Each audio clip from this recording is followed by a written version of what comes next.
Hey guys, this is the Anime Fiend bringing to you another One Piece video, and today we're gonna talk about Wano. Rather, the perspective of Wano in the community and how few of the people take Wano in a negative light, and amongst millions of fans, few are a lot. The vocal minority, as they say. We're not gonna dismiss them as some trolls or anything because we know a lot of YouTubers include these people and a lot of Redditors who have credibility in the community, and it's definitely not some dude sitting in his basement like with his five burner accounts trying to argue and push down One Piece. So instead, today we're actually gonna analyze their different points and views and maybe make some kind of counter argument for those and see if they're still justified. Now, people talk about a lot of things negative against Wano, right? Like, there's a shit ton of them, and few of them are like Wano's story isn't up to par with the quality, and the side characters aren't interesting enough, the subplots aren't interesting enough. The side characters means the Kurozumi and Kozuki people rather than the Beast Pirates, because of course everybody loves pirates because it connects to the overall story of the One Piece. Now, there are a few more, but I guess we'll tackle them as the video goes on. And starting with the first point of Wano's quality being subpar, well, it's more of a pre time skip versus post time skip instead of just Wano. So maybe in the future I'll make a pre-time skip versus post-time skip video too, but I'm not too sure. But yeah, we'll tackle different points in this video. So to tackle all the criticisms of Wano, I actually have to establish another arc for you guys, and that arc is the arc of Skypiea. Now, we know how good Skypiea was with its beautiful art, an interesting story, a great adventure for the Straw Hats, and of course, the most dangerous, evil, authoritative, megalomaniacal villain with a god complex and Nero. The arc obviously started from the great arc itself, Jaya, and how the overall themes of Skypiea actually parallels the whole story of One Piece.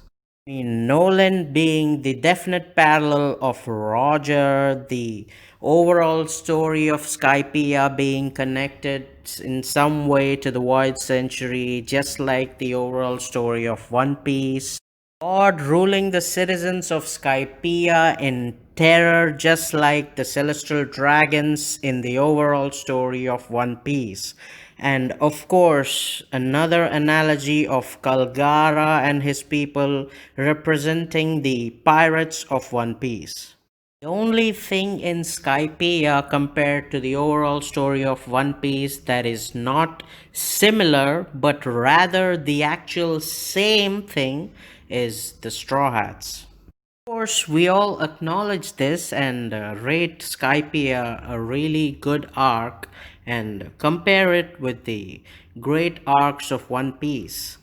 But was this perspective the same always?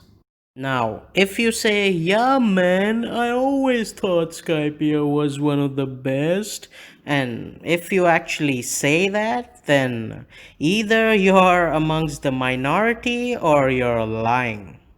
Skypiea was hated for a lot of things, and let me tell you, a lot of things. And all of the things actually surprisingly parallel Wano, and I'm gonna state all the problems people had with Skypiea, and you're gonna see how the problems are the same with Wano.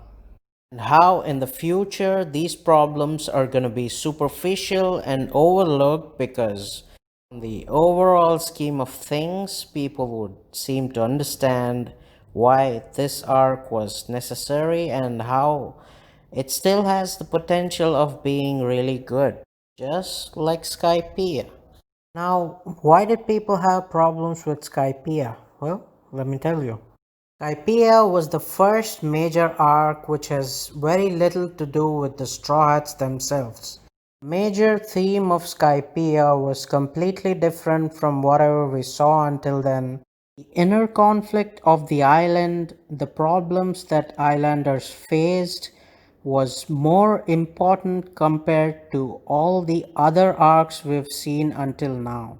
All the arcs until Skypiea were connected in some way, if not directly, at least by the grand scheme of the story of One Piece.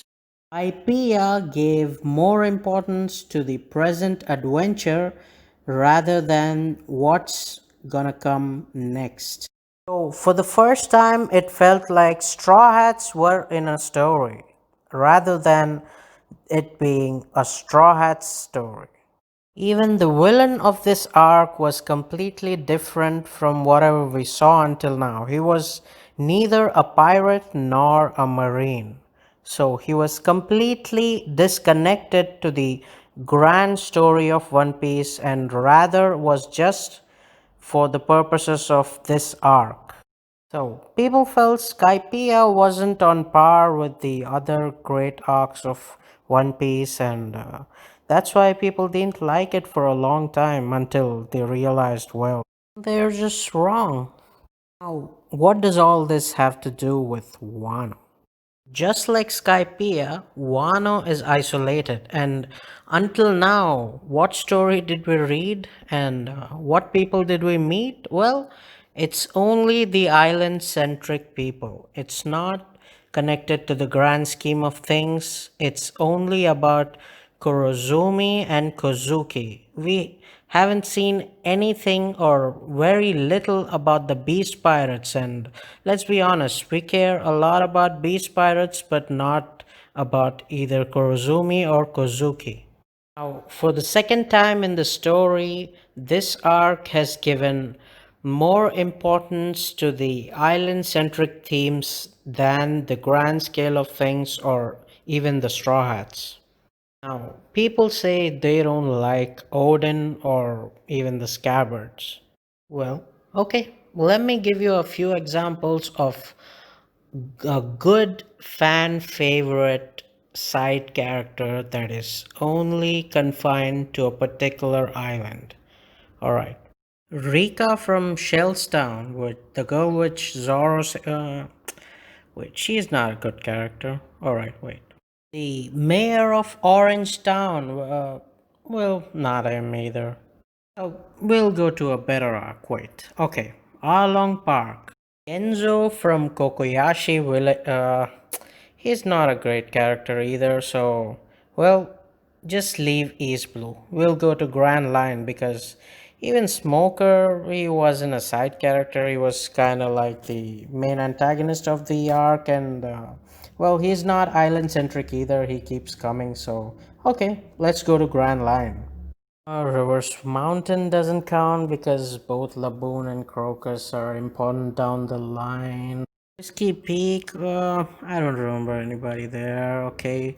Little Garden, oh yes, Dory and Broggy. Yeah, they were quite great, but alright, let's find somebody better. Drum Island, well, who gives a shit about Dalton, man? Okay, let's get to Alabasta. Of course, there are some great side characters there. Koza and his father. Okay, not them. Pell. I don't give a shit about Pell. I mean, people only gave a shit about Pell because, well, he's not dead yet. Wait a minute. Yeah, the camel.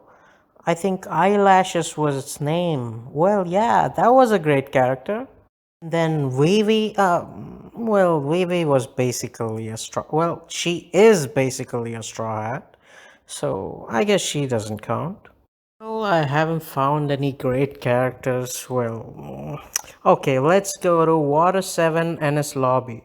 That is considered the greatest arc of One Piece, so maybe we'll find good side characters there. People from the Galela, uh, Polly, I guess, maybe, and the Frankie family. Man, this idea doesn't seem to be working. Uh, well, all right. No dicking around. All right. My point is, like, we never gave a shit about the island-centric characters, so how will we give a shit about the scabbards? They're the same. They're not contributing to the grand scheme of One Piece. They're just gonna be in Wano and they're gonna end up in Wano. They're not gonna be relevant after that. That's why people enjoyed a lot of the Beast Pirate reveals compared to the Scabbard reveals. Like, let's be honest, it's the same with Odin. People compare Odin to characters like Buggy, Crocus, or any of the Shichibukai, Shiki, Rayleigh, Garp, etc. etc. People who will have a pivotal role in the grand scheme of One Piece, whether it may be active or passive. People think Odin is the same because of his connection to Roger and Whitebeard, but no, it's not the case. Oda did not draw Odin in the light of him being a part of this grand scale of One Piece, or rather, he made him be the main character of his own story of a guy who had a dream, and of course, the story of the people of Wano. Not saying all the side characters are irrelevant and you should not criticize Odin because he's just a side character, but I'm just stating the fact that all the side characters are basically the same and you know, love it or hate it, Piece is really great in building up the grand scheme of things rather than the short intervals we get in between.